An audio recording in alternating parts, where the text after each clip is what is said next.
Bien, ministro. Muchas gracias, Rómulo. Buenas noches a todos. Un gusto acompañarlos. Bueno, el honor es para nosotros. Roberto, hemos tenido una plática previa y luego he estado leyendo parte de tus publicaciones. En realidad es bastante, no podría decir que he leído mucho, pero algunas cosas sí. Lo importante aquí es que tú mismo nos los cuentes cómo estás viendo de tu experiencia, de tu conocimiento y de tu visión hacia el futuro en este escenario en el que nos encontramos, que es un escenario global, con esta emergencia del coronavirus en el contexto tecnológico. Bien, gracias. El tema es bastante amplio. Voy a intentar resumir algunos puntos y conectarlo con algunas cosas que ya puso sobre la mesa el ministro. ¿No?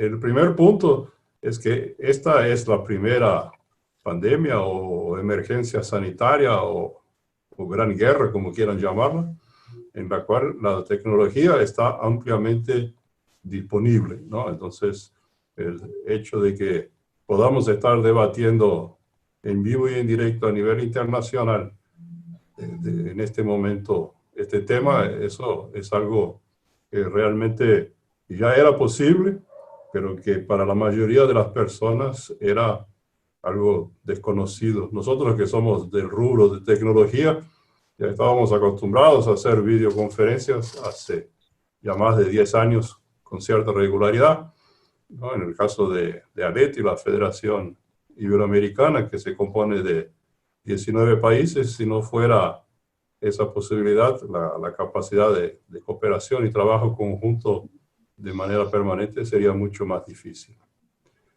En relación al uso de la tecnología para el trabajo de combate a la pandemia, es un desafío porque la tecnología de la información esencialmente nos permite combinar informaciones para hacer rastreo, como en el caso de las noticias que citabas al comienzo del programa, de los aplicativos de rastreo que se están desarrollando.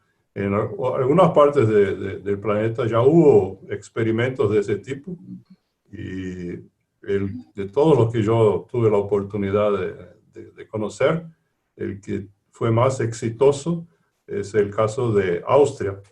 Y no tanto por la cuestión tecnológica, sino por un aspecto que citabas en el reportaje que leíste, que decía del miedo de las personas al tema de la privacidad.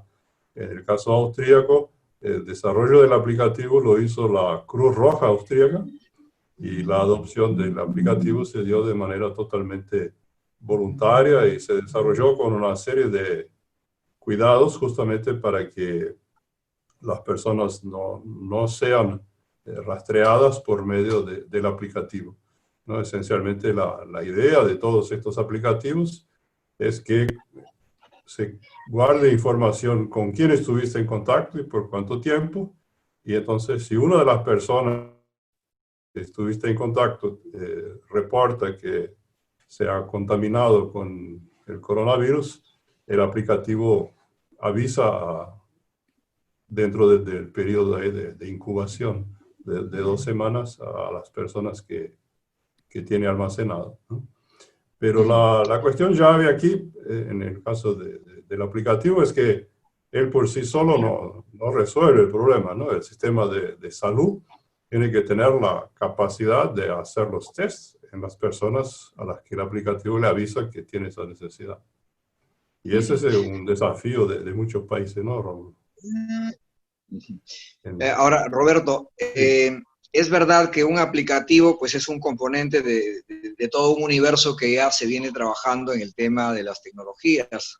Está obviamente creciendo la corriente de la cuántica, de la inteligencia artificial, de los sistemas para la trazabilidad como el blockchain, las criptomonedas, es decir, la billetera digital. En fin, hay una serie del e-commerce que de por sí esta pandemia creo que nos ha llevado a acelerar un poco, a informarse, a conocer y a utilizar la herramienta.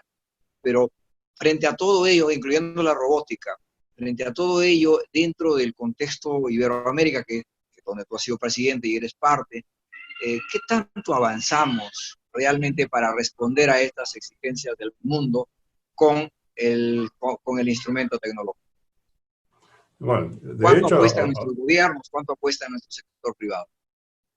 de hecho la región es muy despareja, ¿no?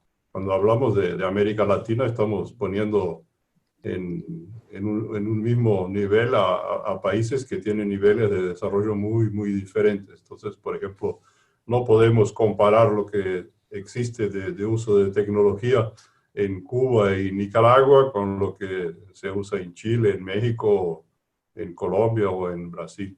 Son niveles de desarrollo muy diferentes, ¿no? Y o sea, desde el punto de vista de la disponibilidad de tecnología, el Internet hoy en día es mundial y por eso estamos en contacto, pero la capacidad de transformar la disponibilidad de la tecnología en beneficio para los ciudadanos no se trata apenas de la disponibilidad, sino que se necesita de mano de obra especializada que tenga la capacidad de hacer con que la tecnología de hecho sea útil.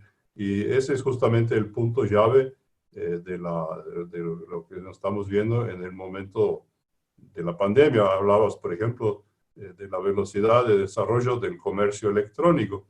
Entonces, mientras que en países como Estados Unidos, las grandes empresas de comercio electrónico han pasado por un proceso de crecimiento vertiginoso al punto que la valorización en Wall Street de sus acciones supera sola toda la desvalorización de las empresas que tuvieron dificultades, ¿no? El índice Standard & Poor's, gracias a eso se mantiene ligeramente positivo a lo largo de la pandemia. Pero por el otro lado, tenemos muchos países de la región donde la capacidad de adaptarse a un sistema de ventas por Internet para la mayoría de los pequeños emprendedores que en todo el continente latinoamericano son la mayoría de las empresas. De hecho, para muchos es un desafío porque se exige un nivel de conocimiento de las herramientas que no todos las tienen, ¿no?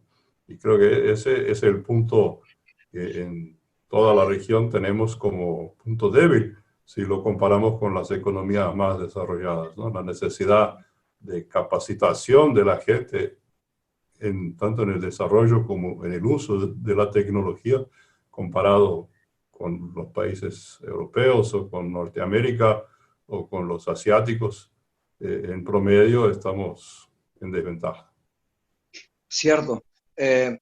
Yo creo que la tecnología es la que, y en este caso comparto con ustedes y también con el ministro Bustinza, estaba revisando ahí unas proyecciones curiosamente, a nivel del Asia, de crecimiento. O sea, en medio del coronavirus, no de pérdidas, a diferencia digamos, de los países de América, que estamos por debajo. Esto más bien están hablando, por ejemplo, la India se hace una proyección de un crecimiento este año de un 6,5% o China de un 5,5%. Esto estaría, digamos, fortalecido por la capacidad del manejo de sus tecnologías. Parcialmente. Creo que hay que tomar esas proyecciones con cierto cuidado, porque la velocidad con que se producen los cambios y el proceso de transmisión del coronavirus ha sido muy diferente de país para país. Las ciencias de la salud aún no tienen un modelo adecuado para hacer previsiones. Entonces, por ejemplo, en el caso hablabas de la India. La India hasta hace pocas semanas era un país que, a pesar de tener una población semejante a la China, tenía un número muy pequeño de casos y se lo citaba como un caso de éxito en el control del coronavirus. Y en este momento está viviendo un proceso de explosión de casos, ¿no? Creo que si sigue en ese ritmo, en 2 o 3 semanas más, va a superar a Brasil como el segundo país con más casos en todo el planeta. La diferencia se está achicando día a día, ya estamos en el mismo número de millones de casos. Y como la población es muchísimo mayor, Entonces, eso es bastante probable, ¿no? Entonces, eso es algo que hay que tener cuidado porque los números cambian muy rápidamente, ¿no? No hay una fiabilidad de las proyecciones. Todo empresario, no importa de qué sector sea, y eso nosotros que somos del sector de tecnología lo decimos hace mucho, pero la pandemia lo ha demostrado que es verdad, es que el sector de la tecnología es un sector transversal a toda la economía y de hecho a toda la sociedad, porque no solo afectamos a la economía, sino que afectamos al entretenimiento y a otras actividades humanas que no necesariamente rinden frutos económicos, ¿no? En el tema de la transformación digital, el punto principal es que el proceso de aceleración que citabas en la entrevista del mega emprendedor chino, ¿no? La velocidad de las comunicaciones y la capacidad de mantener a los sistemas funcionando, eso es realmente algo que se ha desarrollado de una manera que, de cierta manera, se parece con el tema que el ministro citaba en su primera intervención al tema de la astronomía, que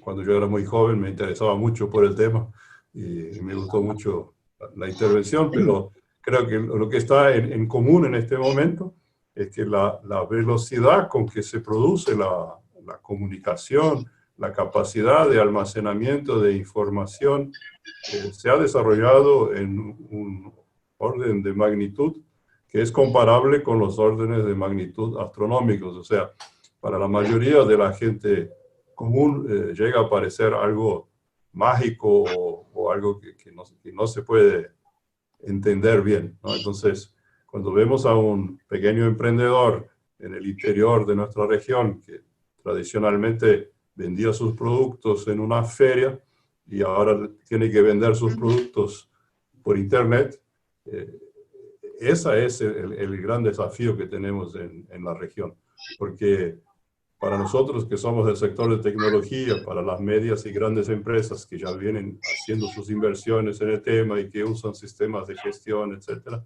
y que están integrados en las cadenas de logística globales, de hecho se trata simplemente de medir la velocidad de las inversiones, la capacidad de retorno, etcétera.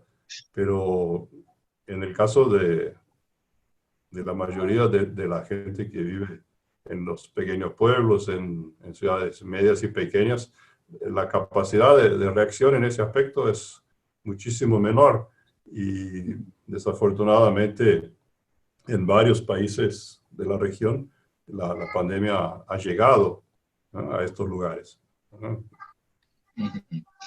Bueno, Roberto, en su caso además y con las instituciones en las que participa, además de ser conocedores, ustedes están trabajando en este momento una convocatoria para el 8 de septiembre.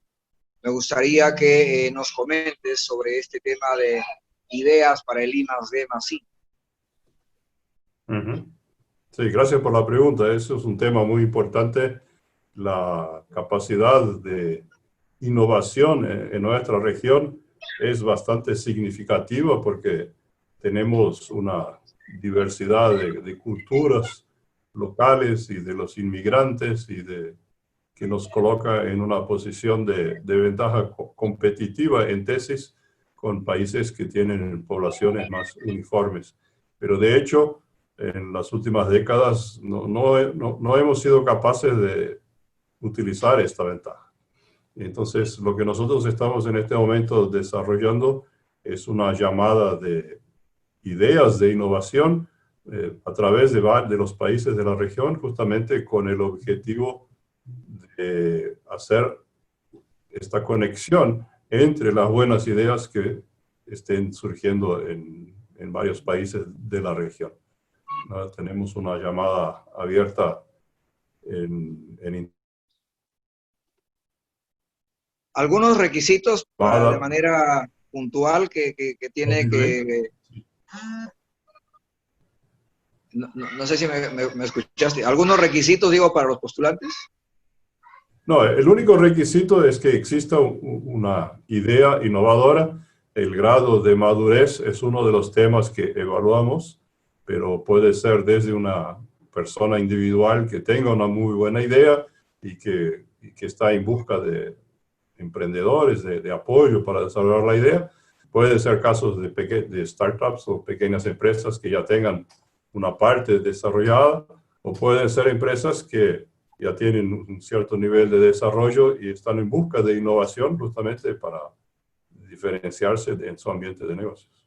Entonces, y está abierto también a grupos de investigación académica, ¿no? Lo que queremos hacer es realmente el trabajo de integración de la capacidad creativa por parte de la sociedad civil, porque desafortunadamente hablábamos aquí antes del área de libre comercio Asia-Pacífico, y de la misma manera tenemos otros bloques económicos en la región, pero no todos trabajan de la misma manera y ninguno de ellos ha llegado a un nivel de madurez que nos permita conocernos mutuamente. O sea, son muy pocas las personas que tienen la oportunidad de conocer.